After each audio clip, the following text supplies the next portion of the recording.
Praise the lord. ప్రభువైన యేసుక్రీస్తు నామములో అందరికీ వందనములు. శుభోదయం. యేసయ్య మాట వినుటకు ప్రేమతో నేను మిమ్మల్ని ఆహ్వానిస్తున్నాను. ఈ ఉదయకాలములో మార్కు సువార్త 2వ అధ్యాయము మొదటి 12 వచనాలు మనము ధ్యానించుకుందాం. కొన్ని దినములైన పిమ్మట ఆయన మరల కపెర్నహూములోనికి వచ్చెను. ఆయన ఇంట ఉన్నాడని వినవచ్చినప్పుడు అనేకులు కూడి వచ్చిరి గనుక వాకిటనైనను వారికి స్థలము లేకపోయెను. ఆయన వారికి వాక్యము బోధించుచుండగా కొందరు పక్షవాయువు గల ఒక మనుష్యుని నలుగురి చేత మోయించుకొని ఆయన యొద్దకు తీసుకొని వచ్చిరి. చాలామంది కూడి ఉన్నందున వారు ఆయన వద్దకు చేరలేక ఆయన ఉన్న చోటికి పైగా ఇంటి కప్పు విప్పి సందు చేసి పక్షవాయు గల వానిని పరుపుతోనే దింపిరి. యేసు వారి విశ్వాసము చూచి, కుమారుడా, నీ పాపములు క్షమింపబడి ఉన్నవని పక్షవాయు గల వానితో చెప్పెను. శాస్త్రులలో కొందరు అక్కడ కూర్చుండి ఉండిరి. వారు, ఇతడు ఇట్లందుకు చెప్పుచున్నాడు? దేవదూషణ చేయుచున్నాడు కదా. దేవుడు ఒక్కడే తప్ప పాపమును క్షమింపగలవాడవడని తమ హృదయములో ఆలోచించుకొనిరి. వారు, ఈ పక్షపాయు గల వానితో నీ పాపములు క్షమింపబడి ఉన్నవని చెప్పుట సులభమా? నీవు లేచి నీ పరుపు నెత్తుకొని నడుమని చెప్పుట సులభమా? అయితే పాపములు క్షమించుటకు భూమి మీద మనుష్య కుమారునికి అధికారము కలదని మీరు తెలుసుకొనవలెనని వానితో చెప్పి, పక్షవాయు గల వానిని చూచి నీవు లేచి నీ పరుపునెత్తుకొని ఇంటికి పొమ్మని నీతో చెప్పుచున్నాను నేను. తత్క్షణమే వాడు లేచి పరుపు ఎత్తుకొని వారందరి ఎదుట నడిచిపోయిను గనుక వారందరూ విభ్రాంతి నొంది, మనం మీలాంటి కార్యములను ఎన్నడూను చూడలేదని చెప్పుకొనొచ్చు దేవుని మహిమపరచరి. ప్రియదేవునికి బిడ్డలారా, ఈ ఉదయకాలములో యేసయ్య మాట మనం ధ్యానించినప్పుడు యేసయ్య చేసిన కార్యముల గురించి, అద్భుతముల గురించి మనకు దేవుని యొక్క వాక్యము వివరిస్తూ ఉంది.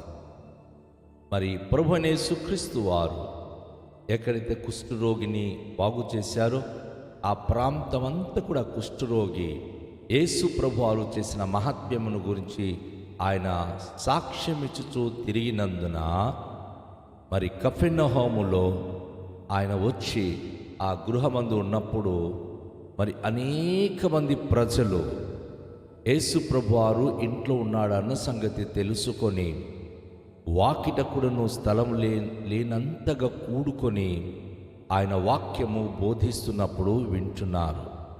అవునండి, ఈరోజు మరి ప్రభువైన యేసుక్రీస్తు వారి యొక్క బోధను అనేక మందికి గొప్పగా చెప్పుట ద్వారా, ఆయన అద్భుతాల గురించి చెప్పుట ద్వారా జనాలు దేవుని సన్నిధికి రాగలరు.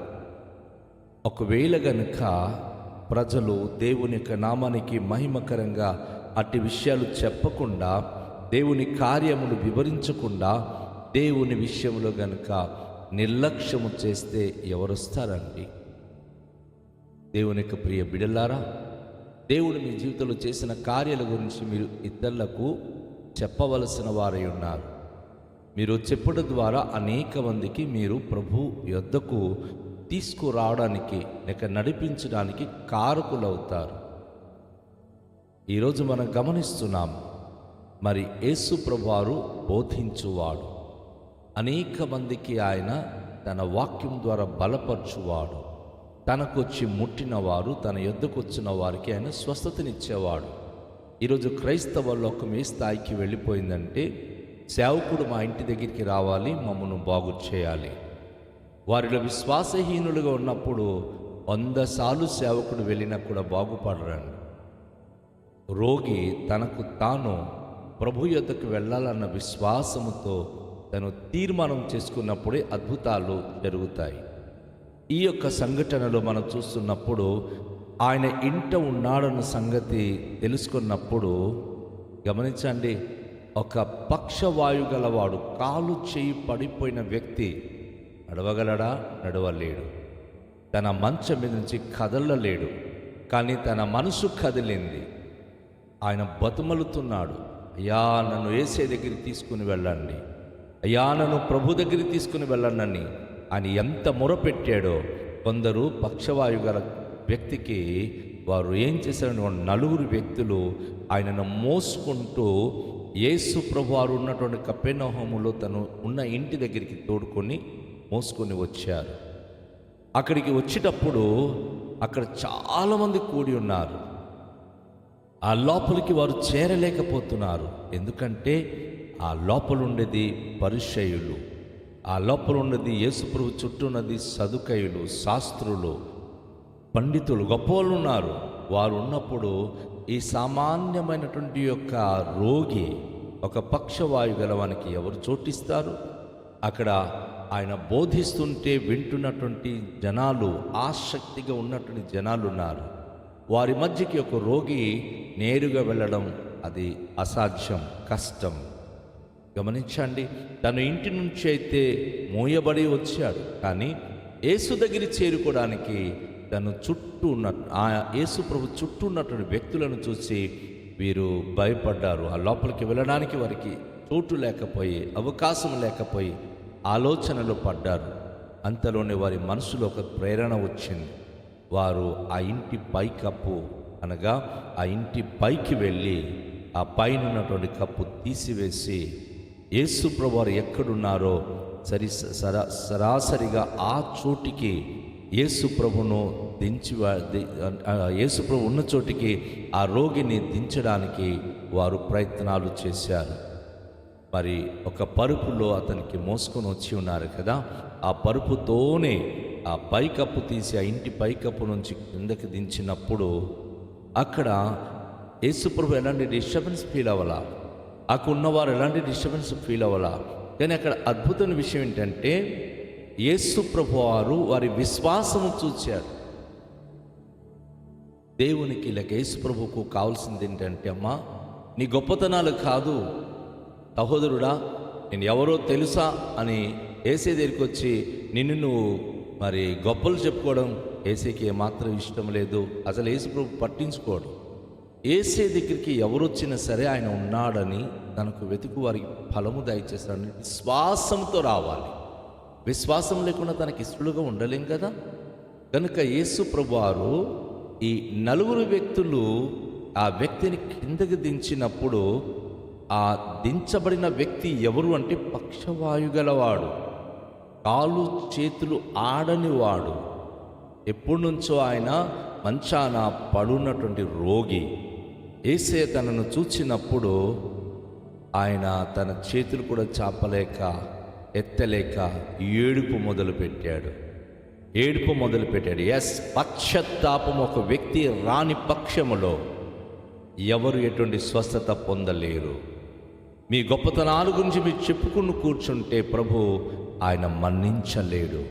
ఆ రోగము ఎటువంటిదైనా సరే, ఆ బాధ వేదన ఎటువంటిదైనా సరే, మోయబడి ప్రభు దగ్గరికి నువ్వు వచ్చి నీ విశ్వాసముతో నువ్వు కన్నీళ్లు కార్చి ప్రభు పాదాల దగ్గర నీ బాధలు చెప్పుకున్నప్పుడే యేసు ప్రభు నిన్ను స్వస్థపరచగలడు. ఇక్కడ యేసు వారి విశ్వాసము చూచి, కుమారుడా నీ పాపములు క్షమించబడి ఉన్నవని పక్షవాయునితో చెప్పెను. ఒక మనిషికి రోగానికి కారణం ఏమిటి అంటే, తను చేసిన పాపమును బట్టి తనకు వచ్చిన జీతమే అది. అయితే ఆ పాపము క్షమించబడకపోతే రోగము స్వస్థత కాదు. నేను ఏ పాపం చేశానని ఒకవేళ మనము ప్రభు దగ్గర చెప్పుకోవచ్చు. మనకు తెలియకుండా దేవుని వాక్యాన్ని అతిక్రమించి మరి అనేక సార్లు మనం చేసినటువంటి పొరపాట్లు మన శరీరానికి, మన రక్తానికి అది దోషముగా మార్చి శారీరకంగా బలహీనతకు గురి చేస్తూ ఉంటుంది. కనుక ఇక్కడ యేసు ప్రభువారు వారి విశ్వాసము చూచినప్పుడు మొట్టమొదటిగా వారి పాపములు క్షమించే ఆ పరిస్థితిని అక్కడ చేస్తూ ఉన్నాడు. అదే సమయంలో శాస్త్రులు, అక్కడ కూర్చున్నటువంటి మరి వ్యక్తులు ఎవరైతే యేసు ప్రభువారు ఏం చేస్తున్నాడు, ఎలా బాగు చేస్తున్నాడు, ఎలా స్వస్థతనిస్తున్నాడని ఈరోజు యూట్యూబ్లో, ఈరోజు ప్రపంచంలో అనేక మంది ట్రోల్ చేస్తున్నారు. స్వస్థత లేదు, బాగు చేయట్లేదు, ఏసునామలు ఏమి కావట్లేదు, పాస్టర్లు అందరూ కూడా ఏదో బ్లాక్మెయిల్ చేస్తున్నారని రకరకాలుగా ట్రోల్ చేస్తున్నారు. కానీ యేసునామములో నాటికి నేటికి శక్తి ఉందండి. ఆయన పేరిట విశ్వాసముతో తన పాదాల దగ్గరికి వచ్చిన ప్రతి వ్యక్తులకు స్వస్థత కలుగుతుంది. అయితే యేసు ప్రభు వారి చుట్టూ ఉన్నవారు ఆయన గురించి ఏమనుకుంటున్నారంటే, ఈయన దేవదూషణ చేస్తున్నాడు, దేవుడు ఒక్కడే పాపాలు క్షమించడానికి అధికారం కానీ ఈయన ఎవరు అని తమ మనసులో అనుకుంటున్నారు. అయితే గమనించదా, యేసు ప్రభువారు నీ పాపములు క్షమించబడినదని చెప్పినప్పుడు మరి వీరు తమ మనసులో అనుకున్న ఆలోచనలు తారుమారుగా మారింది. వారు తమలో తాము ఇలాగో ఆలోచించుకున్నట యేసు వెంటనే తన ఆత్మలో తెలుసుకొని మీరిలాంటి సంగతులు మీ హృదయములో ఎందుకు ఆలోచించుకొనుచున్నారు? ఎస్, నా సహోదరి, నా సహోదరుడా, దేవుని దగ్గరికి వచ్చినప్పుడు నీ పాపములు ఒప్పుకోమని దైవజనుడు చెప్పడము తప్ప? ఎందుకు మన మనసులో ఇతరుల మీద నేరారోపణ చేయడానికి త్వరపడుతున్నాం? అది తప్పు. మనంతట మనమే దేవునికి మన తప్పులు ఒప్పుకొని ప్రార్థించినప్పుడు ఆయన క్షమించడానికి అర్హుడండి, మనం స్వస్థపరచడానికి అర్హుడు. అందుకే శాస్త్రులతో ప్రభు అంటున్నాడు, ఏంటయ్యా మీరు ఆలోచిస్తున్నారు, పాపాలు క్షమించడం ఇది సులభమా? మీరెందుకు మీ మనసులో విభిన్నంగా ఆలోచించుకొనుచున్నారని చెప్పి, ఈ పక్షవాయు గలవానితో నీ పాపములు క్షమింపబడి ఉన్నవని చెప్పుట సులభమా? నువ్వు లేచి నీ పరుపు ఎత్తుకుని నడుమని చెప్పుట సులభమా అని చెప్పి వారికి ప్రశ్నిస్తూ ఉన్నాడు. అవును, నువ్వు ప్రభు దగ్గరికి వచ్చినప్పుడు నీ పడక మీద నుంచి నువ్వు లేవగలవు. నీ పాపములు క్షమించబడగలిగినప్పుడు నువ్వు పరుగులెత్తుకుని ప్రభు కొరకు నువ్వు పరిగెత్తగలవు. అది కేవలం నీలో ఉంది, నీ విశ్వాసంలో ఉంది, నువ్వు తీసుకునే తీర్మానంలో ఉంది. ప్రభు కంటే నువ్వు గొప్పవాడు కాదు కదా. నా ప్రియ సహోదరి, సహోదరుడా, నీ సమస్య ఎంతదైనా కావు, అది నువ్వు చివరి అంచులో ఉండేటటువంటి పరిస్థితులే కావచ్చు. ఈ ఉదయకాశలో పరిశుద్ధాత్మ దేవుడు నీతో మాట్లాడుతున్నాడు. నీ పాపము నీ తల మీద ఉన్నంత కాలము స్వస్థత పొందలేవు. నీ పాపములు క్షమించబడినప్పుడే నువ్వు స్వస్థత పొందగలవు. ఇక్కడ పాపములు క్షమించడానికి భూమి మీద మనుషు కుమారుడైన యేసు ప్రభువారికి అధికారము కలదని నువ్వు తెలుసుకోవాలి. భూమి మీద ప్రతి ఒక్కరి పాపములు క్షమించే శక్తి ప్రభుకుంది. కనుక ఆయన వద్దకు వచ్చినప్పుడు, మన విశ్వాసంతో వచ్చినప్పుడు మన పాపములు క్షమించి మనకు ఆయన స్వస్థతనిస్తాడు. పాపములు క్షమించిన యేసు ప్రభువారు ఆ పక్షవాయు గలవానికి అంటున్నాడు, పక్షవాయు గలవానిని చూచి నువ్వు లేచి నీ పరుపు ఎత్తుకొని ఇంటికి పొమ్మని నీతో చెప్పుచున్నానని. అద్భుతమని. నువ్వు ప్రభు దగ్గరికి వచ్చినప్పుడు ఎలాంటి పరిస్థితులు వచ్చినా ఆయన ఒక్క మాట సెలవిస్తే తక్షణమే మనం లేచి పరుపు ఎత్తుకొని అందరి ముందు మనం ప్రభుకు మహిమకరంగా నిలబడతాం. ప్రజలు ఆశ్చర్యపడతారు, వీడు చచ్చిపోతాడు అనుకున్నాం, కానీ ఊహించని కార్యాలు దేవుడు చేశాడని. సహోదరి, సహోదరుడా, నీ కుటుంబంలో ఈ అద్భుతాలు చూడాలని ఆశపడుతున్నావా? దేవుని మీద నువ్వు కోపగించడం కానీ, నీ మట్టుకు నువ్వు వేరే వేరే విధాలుగా చెప్పడం కానీ చేయవద్దు. నువ్వు ప్రభు దగ్గరికి రా, విశ్వాసము ప్రభుకు నువ్వు కనుపరచు, ప్రభు ద్వారా స్వస్థత పొందు, తనకు మహిమకరంగా జీవించు. తలలుంచుకొని ప్రార్థన చేద్దాం. తండ్రి, ఉదయకాశములు మేము మాతో మాట్లాడిన మాటల కొరకు వందనాలు. ప్రభువా, ఈ దినము ఎంతమంది బిడ్డలైతే మీ సన్నిధికి రాకుండా ఇండలో ఉన్నారో, మీ వద్దకు మేము రాకుండా ఉన్నంత వరకు మా రోగాలు బాగుపడదు, మా పాపాలు క్షమించబడదు. ఆవశ్యకంగా మేము ఉన్న చోటినే మేము కుప్పకూలి ప్రభువా మా తను చాలించే స్థితి వస్తుందేమో. ఉన్నపాటున మేము లేచి మీ దగ్గరికి వచ్చే భాగ్యం దయచేయండి. ప్రతి ఒక్కరూ మీ పాదాల యొద్దకు వచ్చినప్పుడు ప్రతి రోగిని స్వస్థపరుస్తారు, ప్రతి ఒక్క పాపిని క్షమిస్తారు. మీ మహిమ కొరకే అద్భుతాలు ప్రతి కుటుంబంలో చేయడానికి సిద్ధంగా ఉన్నారు కనుక ఈ ఉదయం ఈ సందేశం విన్న నీ బిడ్డలు ప్రభువా మీ ఎదుటకు వచ్చి తమ జీవితాలకు నూతన అనుభూతి పొందే భాగ్యం అనుగ్రహించండి. నూతన కార్యములు ప్రతి గృహంలో ప్రతి కుటుంబంలో జరిగించండి. మహిమ ఘనత ప్రభావాలు మీరే పొందుకొనుమని నజరేయుడైన యేసు నామములో ప్రార్థిస్తున్నాము తండ్రి, ఆమేన్. అందరికీ షాలోం. ప్రభువు మనను దీవించునుగాక.